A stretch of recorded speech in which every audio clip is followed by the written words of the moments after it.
Welcome to the Christian Mysticism Podcast, where we explore the fascinating history of Christian mysticism from the early days of the church until today. I'm Alberto de la Cruz, and I'm joined by my co-host, Dr. Carlos Ayer, the T. Lawrence Riggs Professor of History and Religious Studies at Yale University. Good to be with you again, Carlos. Yeah, same here, Alberto. It's always good to have our chats. Yes, I look forward to every single one of them. And I hope our listeners do as well. And if you are enjoying the show, please make sure you click the like button, that you subscribe, and that'll help us get the word out and more people will learn about it. And we want to thank all of our wonderful listeners who have been sending us emails, words of encouragement, and your questions. We do appreciate them. And please keep listening and tell your friends. So last episode, we talked about exorcisms, which was quite a cool episode for me, at least. I really enjoyed it. Who do you have for us on this one? Well, at the suggestion of one of our listeners, today we're going to be dealing with Saint Gemma Galgani, an Italian mystic, who is fairly recent, born in 1878, died very young, at age 25, in 1903. Died on Holy Saturday. And she was beatified in 1933 and canonized in 1940 during very, very rough times in Italy, especially. You know, the beatification took place under the rule of Benito Mussolini, and the canonization, which took place in May of 1940, Italy is already back at war as one of the Axis powers. So during very troubled times, her case sped through, because actually that's fairly quick. I think it's 37 years from her death to canonization. But she's one of the more remarkable and unusual mystics that I have encountered, hands down. In many ways, she's a throwback, one can say, to some of the medieval mystics and the early modern mystics. But in other ways, she breaks many molds. So definitely a modern mystic, but with traits that one can trace all the way back to the beginnings of the Christian faith. Well, she died at an early age, but tell us a little bit about her early life and how she managed to do so much in so little time. Well, she had a very rough life, period. Not just a rough childhood, but a rough life. Her mother was diagnosed with tuberculosis when Gemma was only 2.5 years old. And then her mother died 5 years later, when Gemma was 8. And her father, who then had to assume care of all the children, there were 5 in total, her father died when she was 19. And at that time, she became responsible for her surviving younger siblings, because 3 of her siblings died before she did. So she was surrounded by death and disease. And back then, tuberculosis was fatal. If you were diagnosed with tuberculosis, that's basically like a death sentence. So she ended up being sent to live in a Catholic boarding school run by nuns when her mom got too sick to take care of her. And that's not all. She almost died herself from spinal meningitis at age 16, but was, as she saw it, and as everyone around her saw it, she was miraculously healed after praying to the Sacred Heart of Jesus and to 2 of her patron saints. As if this were not enough, she suffered from migraine headaches of the crippling sort. So it's no wonder, you have to put all these things together. It's no wonder that she's best known for her focus on the passion of Christ, of Jesus Christ. And she's also known as the daughter of the Passion. She had such an intense veneration of Christ's passion and a desire to imitate and live out his passion in her own life. The point of all this being that she saw suffering as redemptive. right? That was her main focus, the redemptive value of suffering, which is just amazing, but not too surprising given her life story. She wanted to become a nun. She wanted to join the Passionist order. Passionist order was established in the 18th century, first for men only, for priests, but then they developed a female branch of the order, Passionist nuns. Their main focus was on the Sacred Heart of Jesus, but also not just the Sacred Heart of Jesus, but the Passion. The name of their order came to be known as the Passionists. She wanted to join a Passionist convent, but her health was so frail that they wouldn't take her. So she was a laywoman her whole life. Although she did join the third order of the Passionists, she lived in the world, so to speak, and actually worked as a housekeeper for a family that looked after her, the Giannini family, after her father died. Very, very interesting laywoman.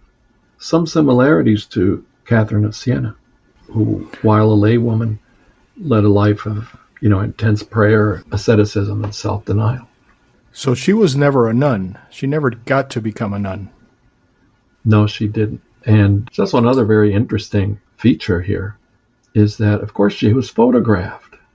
And there are photographs of her. And she was not just beautiful, but intensely beautiful. And we hear that men stalked her on the street. She had to put up with all that. And also, she got 2 marriage proposals that she turned down.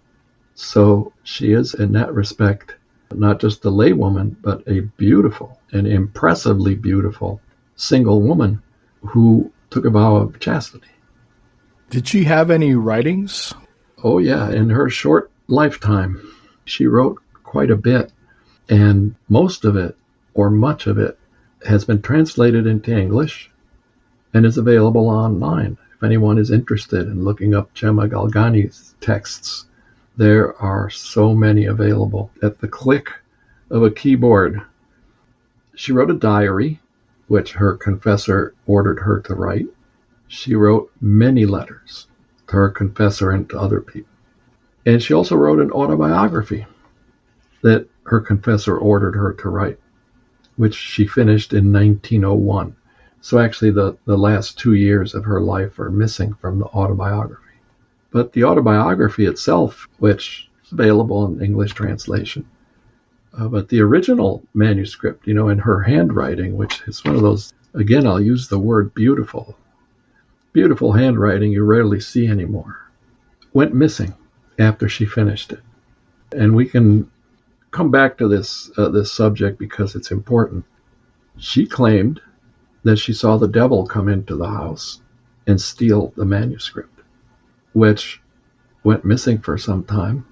But then a priest performed an exorcism, and then back to the last week's subject, and the autobiography appeared back in the drawer where she had put it. But every page had burn marks on it, but were still legible. And you can look it up online. There are images of the handwritten autobiography with the burn marks on the pages. So we have those texts by her, prayers that she composed. And then we know most of what we know about her, and most of what you will find online, describing her life and details of her life, comes from a biography written by her spiritual director, a priest, Father Germano, or Germano. Some people pronounce it that way, but I think the correct Italian pronunciation is Germano, Ruopolo. So we have plenty of material on her, in addition to the things that she wrote. It's like jumping into a very deep pool, venturing into her writings. There's no way that anyone can go through it quickly. She wrote a lot, and there's a lot to read. Well, we're talking about her on the Christian Mysticism podcast, which means she had some type of connection to mysticism, or is a mystic. So what type of mystic was she? Well, she is many things at once. All the suffering that she was focusing on is wrapped or encased in the theme of love, and of Christ's love for human beings and his suffering being the product of his love and the most intense manifestation of that love. So I think it's fair to say she's an affective mystic, and that, love is very important. And mention the word love. I think I ran across somebody had done a word count, how many times the word love appears in her writings, and I didn't have time to go back to it, so now I can't remember the number, but it's a very high number of times the word love shows up. But she was also a visionary. She had visions, and her mysticism was also very physical. There were physical manifestations. We've discussed this in a previous podcast, the physical phenomena of mysticism. And she had some intense physical phenomena that accompanied her visions and her prayer life and her self-denial and her taking on suffering for the benefit of others. So there are two themes at this point that should be mentioned, two very important themes in her mysticism. One is this idea of the redemptive value of suffering, which she viewed as not just redemptive for her, but could be offered up to be redemptive for others, especially people who were living sinful lives or who had lapsed from the faith. So there's also this idea of her participation in the suffering of Christ, the suffering that she undergoes, and she prays and asks Christ for the favor of suffering even more intensely for others. That's one theme. The other is the way in which she constantly crosses the boundaries between the physical and the spiritual, back and forth, and it's a two-way street. Another way of wording this is to say that she crosses back and forth from the natural to the supernatural, and the supernatural floods into the natural.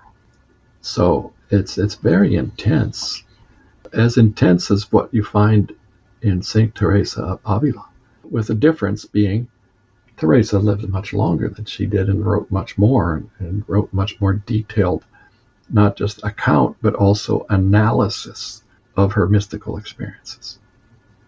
Can you give us some examples of that physical aspect of her mysticism? Well, for one thing, she went into cataleptic ecstasies. We've discussed this before too. Catalepsis is a state in which the senses of the human body cease functioning, and the person becomes very rigid. In whatever posture they are, they stay in that posture, and it's very difficult to move them. And you can prick them with needles and put lights close to their eyes, and there'll be no response. So she was frequently seen in states of cataleptic ecstasy, and sometimes levitations. And she does describe one levitation, which we'll get to soon enough. And then in 1899, in the summer of 1899, when she was only 21, she received the stigmata, the gift of the stigmata. The wounds of Christ appeared on her body. And here's an unusual manifestation of this gift, is that the wounds would bleed only between Thursday evening and the end of Friday or Saturday morning, basically in sync with the days of the Passion of Christ. And then they'd stop bleeding. And there, according to eyewitness testimonies, there were these white marks where the wounds were, which looked completely healed on the days when they weren't bleeding, but were open wounds on the days that she bled. And let me put it differently, towards the end of her life, which came very early, as her health kept declining more and more, she too contracted tuberculosis and died of tuberculosis. Actually, she died shortly after she was diagnosed, but she'd been suffering from it, which is a terrible, terrible disease and a terrible way to die. I'm old enough. That's how ancient I am. I'm old enough to remember when there were still people around who had tuberculosis and died of tuberculosis. I think that the disease was wiped out in industrialized or capitalist nations in the 1960s or 70s, but still you can find it in the third world. But I remember a neighbor of mine who had tuberculosis, whom we never saw because it's highly contagious. I could hear him coughing all day long. And then the most horrific kind of coughing I have ever heard. So it's a terrible disease. So Gemma's confessor ordered her, pray to God, to stop the bleeding. And as in the case of St. Teresa praying to God to stop the levitations, she prayed for the bleeding to stop, and it did. So towards the end of her life, the bleeding ceased.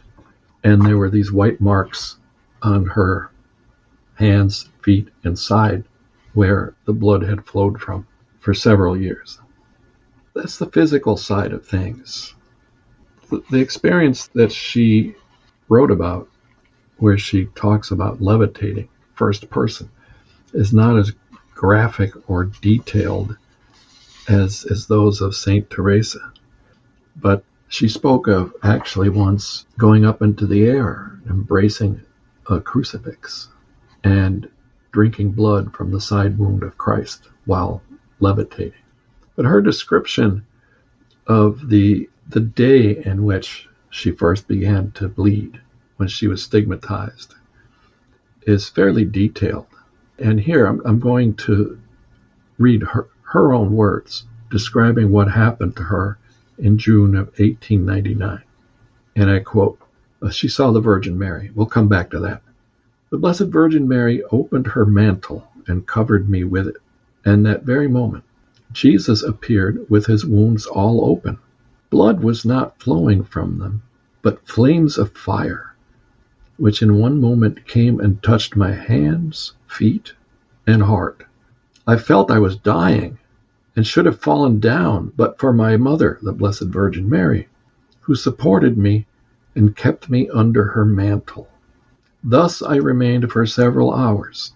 Then my mother, the Blessed Virgin Mary, kissed my forehead. The vision disappeared, and I found myself on my knees. But I still had a keen pain in my hands, feet, and heart. I got up to get into bed and saw that blood was coming from the places where I had the pain. I covered them as well as I could, and then, helped by my guardian angel, got into bed. So this brings us to the next level of the physicality of her mysticism and the crossing over from the natural to supernatural, the physical to the spiritual, because one of her gifts was to be in constant contact with her guardian angel, who appeared to her in human form, even physically. He could touch her, she could touch him. When she says in this passage, her guardian angel helped her get into bed, she means literally. And she employed her guardian angel as a messenger to send messages to the Virgin Mary and to Jesus, and also to send messages to people here on earth, including her confessor, who for some time was not living in Lucca, the town where she lived, but was in Rome. It's just like Sor Maria de Agreda accounts of the Virgin Mary being ferried from place to place by angels. But that's not it. That's just the tip of the iceberg. She saw and spoke with the Virgin Mary. She saw and spoke with Jesus. And quite often, on all these conversations you can read about, you can read them online, that she has with the guardian angel, with the Virgin Mary, with Jesus. And I don't want to oversimplify the content of these conversations that she had with her guardian angel, the Virgin Mary, and Jesus. There is a lot of paradoxical confusion on her part about what she is doing, about what she's expected to do, how to do what she is expected to do, and so on and so forth, and back and forth kind of advice to stop doing this or do this instead. It's very detailed, very detailed. But one thing that struck me as a very significant characteristic of her dialogues with these heavenly beings is her self-scrutiny, how she constantly focuses on her behavior, on the things that she's not doing right. And again, back to the constant theme of humility in Christian mysticism, her unworthiness. Her unworthiness is just constantly on her mind. So how's this for a paradox? She's communing with heavenly beings, but at the very same time, she's constantly bringing up the fact that she's unworthy of all this. And sometimes she's being very sternly reprimanded by her guardian angel for not doing enough or doing too much of something that she could not do. She went through a period where she had trouble praying, and it is also very common with Christian mystics. Technical term used is dryness. You lose the ability to have this easy, constant flow of prayer to the divine and having a response from the divine. And that can be very, very devastating. And it was devastating for her. St. John of the Cross, another prime example of someone who had these dry spells, for lack of a better term. Yeah, dryness. So her life was not easy. And she also devoted some time when she could to helping the poor in various ways. She was very well known among the poor people of Lucca, the town where she lived. I want to go back to something you mentioned about her autobiography and how it was stolen. And she believed it was stolen by the devil, and it took an exorcism to bring it back. Did she have other encounters with the devil? Oh, most definitely. That's the other running theme in her mysticism, which, connects her to everyone who preceded her. Yes, most definitely. But don't want to confuse our listeners. The exorcism that brought the autobiography back was not performed on Gemma. She was not possessed or obsessed. Priest performed an exorcism in church about this problem, this issue that the autobiography was missing. And remember that to exorcise means to call out a demon. And what this priest did is he called out the demon and basically through the exorcism forced him to return the stolen autobiography. So talk about narratives that give people pause. Oh, come on, someone might say. Come on, this has got to be all made up. Maybe someone else took the autobiography and held candles up to it to burn it or whatever. But it doesn't matter because this is only an isolated incident in a long list of other incidents that she had with the devil. The devil was basically constantly torturing her. And he tortured her physically, mentally, and spiritually. And most often he would appear as the devil, but as is also the case in many other narratives of mystics encountering the demonic, disguises himself. One time, he actually appeared in the confessional as a priest when she was going to confession, and then started making all sorts of lewd suggestions to her. The game was up for the devil. Another time he appeared as an angel, and then there's the biblical warning, beware, the devil can appear as an angel of light. Same thing happened to her. And another time, the devil appeared as a big black dog. And here are some of her own descriptions of these demonic torments. And I quote, "Once more I have passed a bad night.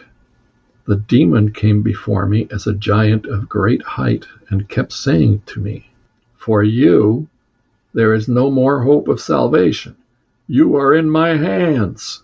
Self-doubt. Just horrific self-doubt. Here's another one. "What are you doing?" the devil said. "How stupid you are to pray to that malefactor." Who's the malefactor? Christ. "How stupid you are to pray to that malefactor. Look at the harm he does to you, keeping you nailed to his cross with himself. How then can you care for him whom you don't even know, who makes all who love him suffer?" Boy, psychiatrist could have a very busy time decoding that narrative. Notice these are doubts that she has, but the doubts are presented to her by the devil himself. But there's this acknowledgement that loving Jesus and following Jesus involves suffering. So the devil says to her, how can you care for him who makes all who love him suffer? Boy. And then here's another one, very physical. The devil, in the form of a great black dog, put his paws on my shoulders, making every bone in my body ache. At times I believed that he would mangle me. Then one time when I was taking holy water, he twisted my arms so cruelly that I fell to the earth in a great pain. And after a while I remembered that I had around my neck the relic of the Holy Cross. Making the sign of the cross, I became calm. Jesus let me see himself, but only for a short time, and he strengthened me anew to suffer and struggle. Nearly identical account to St. Anthony of the Desert, 3rd, 4th century. So you see, she's a throwback, she's a continuity, but all of this is happening in a very different world. So there's a lot of unpleasantness. That's what strikes me. There's a lot of unpleasantness in her life. But she takes all that unpleasantness and flips it around, tries, and I think for herself and for those around her, she succeeds in turning it around and giving meaning to the purpose of all this unpleasantness. Especially because she's so focused on suffering having a positive impact on people who are leading the wrong kind of life to help them turn around their messed up lives. So, psychiatrists could also say that's a very valuable tactic to put up with suffering for somebody who has tuberculosis and has had all these deaths in the family, is to, give meaning to the suffering. So you can take it out of the mystical realm into the purely psychological and say, well, this is a very useful, practical approach to suffering, is to give it meaning. But of course, she does much more than that. She's crossing over into the spiritual realm back and forth all the time. Speaking of psychiatrists and psychology, St. Gemma is from the same era of Freud and psychoanalysis and all of that. Yes. How did they approach or deal with her visions and her ecstasies and everything she went through? I'm glad you mentioned that, she's a contemporary with Freud, because it makes me think, what might have happened if Freud had taken a train from Vienna to Lucca? If he had heard of her, right? And she would have allowed him to psychoanalyze her, because Freud is so important. There are other psychiatrists who have offered their opinion, none as important as Freud. One physician who had known her since childhood came to examine her stigmata. This happens all the time to people who get the stigmata. The same thing happened to Padre Pio. He had many doctors and scientists come and inspect the wounds. But in the opinion of this doctor, Pietro Paner, the marks were signs of, quote unquote, hysterical behavior, and suspected that Gemma suffered from a form of neurosis. And others gave their opinions too. One, a psychologist named Donovan Rawcliffe, has claimed that Gemma's stigmata were, and I quote, self-inflicted wounds of a major hysteric. Hysteria is a common diagnosis for mystics, especially women mystics. So, it's easy to diagnose her as hysterical. Same thing that happens with all other mystics. I did not have enough time to dig deeply into the medical opinions about Gemma, but I suspect that there might be others who might have attributed her mystical experiences to some other kind of pathology, like some brain lesion or something, plain schizophrenia. But quite often, the brain in the 20th century became the focus of study by neurologists to try to see where is it that people have religious experiences in their brain, and they find the locations, and then they try to interpret mystics as having lesions of some kind in those parts of the brain, or tumors, or even as in the case of St. Teresa of Avila, she ends up being diagnosed as having temporal lobe epilepsy. So it's very easy, medical profession, to pathologize mystical experience.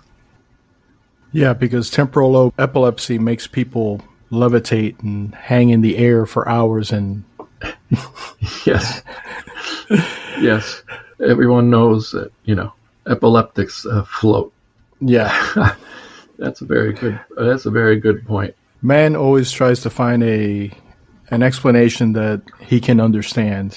And in my opinion, we're not dealing with something that we fully understand when it comes to mysticism, That's right. the spiritual realm, and God. And given the fact that I've been watching the 2024 Olympics gymnastics competitions and see how high these gymnasts can go over the vault and so on and so forth, there's someone who has argued that Joseph of Cupertino, the great levitator, was a gymnast. And that all of this floating and flying was just the result of his highly developed leg muscles. So there you have it. A purely materialist interpretation. Exactly. Yeah. Well, on the topic of, interpreting or analyzing this person, she also had to put up with a lot of ridicule and mocking from even people close to her, including one of her sisters. Her younger sister, Angelina, mocked her relentlessly. There are many people who thought she was a fake, and also who thought she was not only a fake, but insane. And she had to put up with this.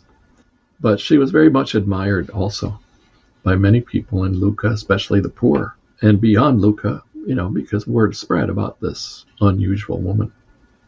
At the beginning, you mentioned she tried to join the Passionist order, and I believe that's the first time we've ever spoken of this Passionist order on our podcast. Can you tell us a little bit about it? Yeah, the full name of this religious order is the Congregation of the Passion of Jesus Christ, founded in 1720 by a man who took the religious name Paul of the Cross, and then was later canonized. St. Paul of the Cross is the founder of this order. And through example and suffering, if you look up Passionists and the descriptions that the Passionists have of their own specialty, this is what you get. Through example and suffering, Passionists have to live a living commitment to follow Jesus crucified and to proclaim his passion and death with faith and love. That's what they say.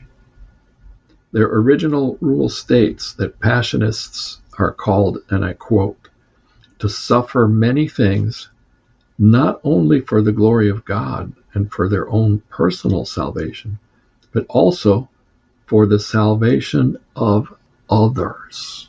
So see, you can understand this focus that Gemma had on suffering for others was part and parcel of the Passionist rule, which she, intensely, desperately wanted to join, but was never able to do so fully.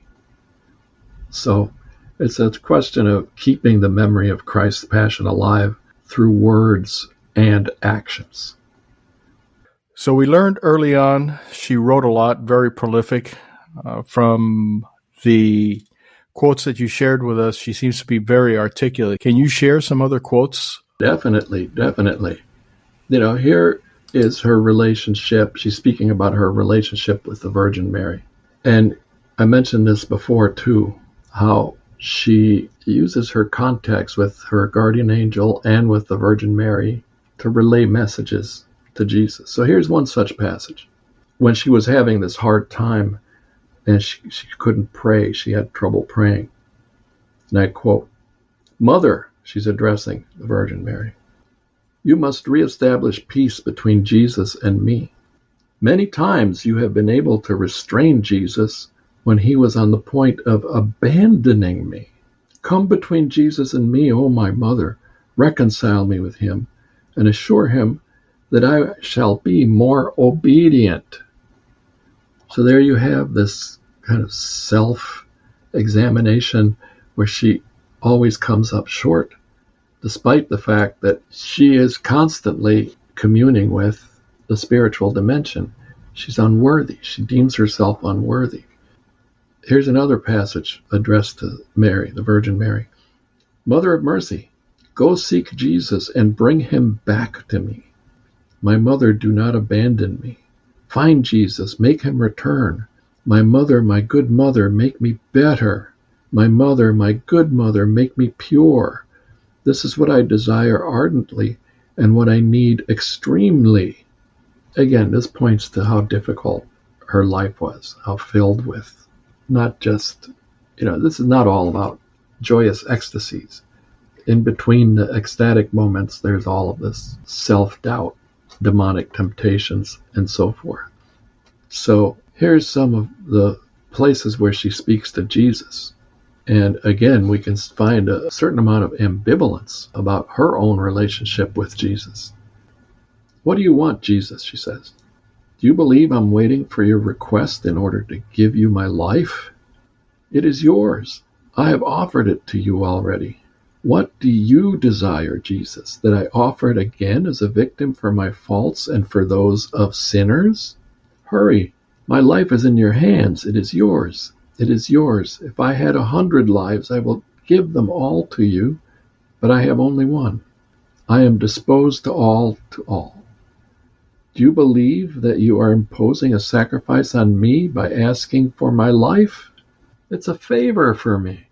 Why do you keep me on earth, Jesus? How I yearn for that moment in which I shall unite myself forever to you. Jesus, you are making me suffer, I must tell you. You place these thoughts in my mind, and then it is thus that you treat me. So there's a little bit of scolding of Jesus going on here, right? This is very familiar with Jesus. You place these thoughts in my mind, and then it is thus that you treat me. Very similar to the remark attributed to Teresa of Avila, and also before her to Henry Suso in the 14th century. The mystic saying to God, if this is how you treat your friends, no wonder you have so few. But here's another passage to Jesus. You are so kind as to remain with me, Jesus, but my mind is too insensible to give thought to you.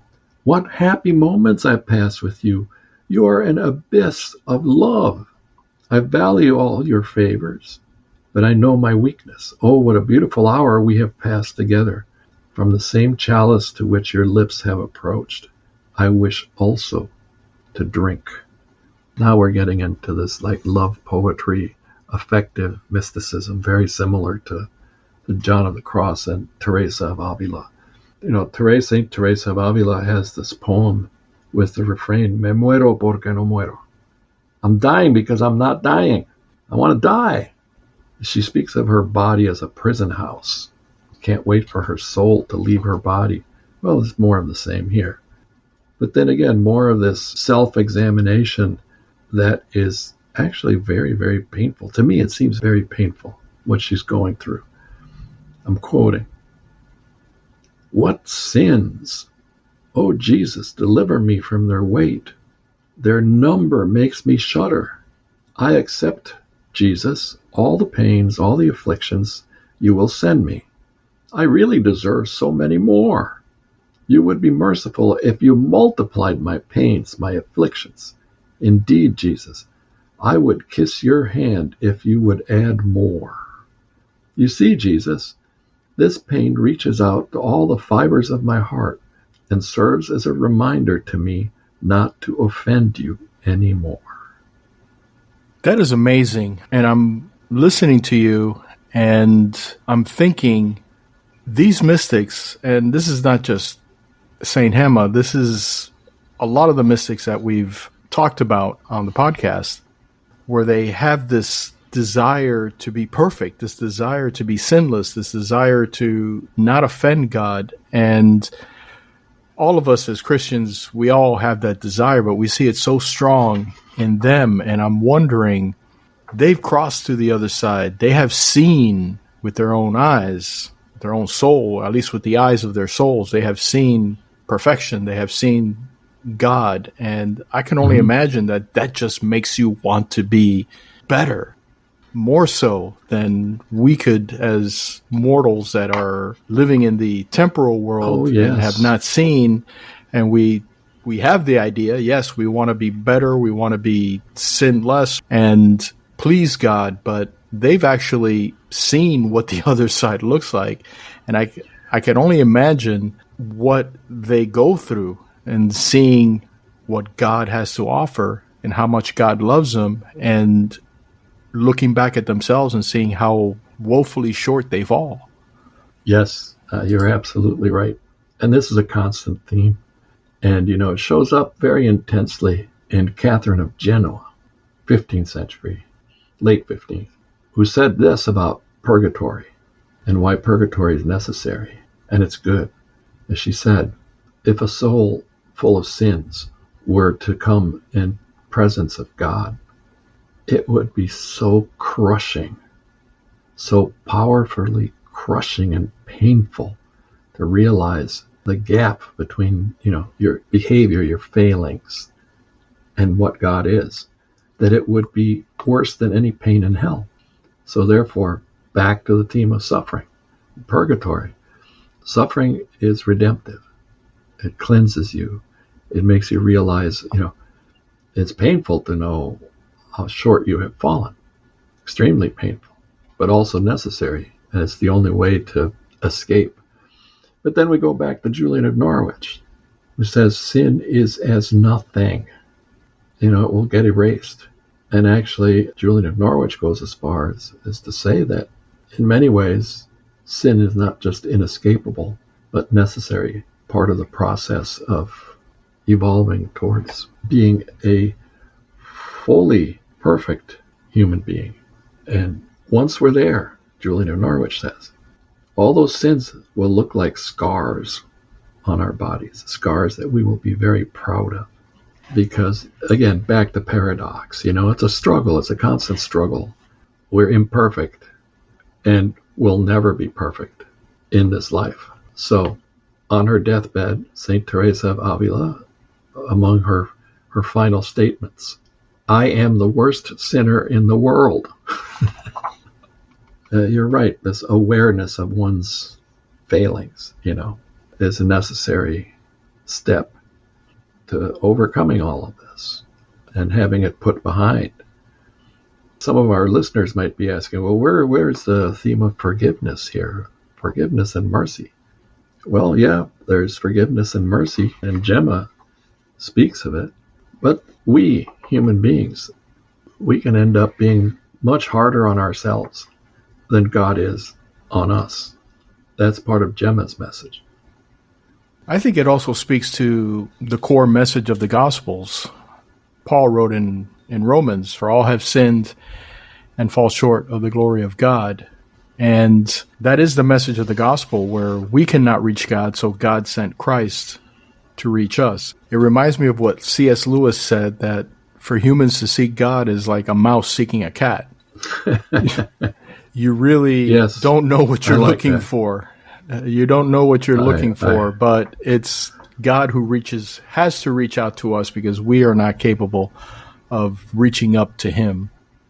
But an incredibly fascinating story here with Saint Gemma. She is very unusual. And, as you know, and as our listeners know by now, my expertise is in Middle Ages, early modern period.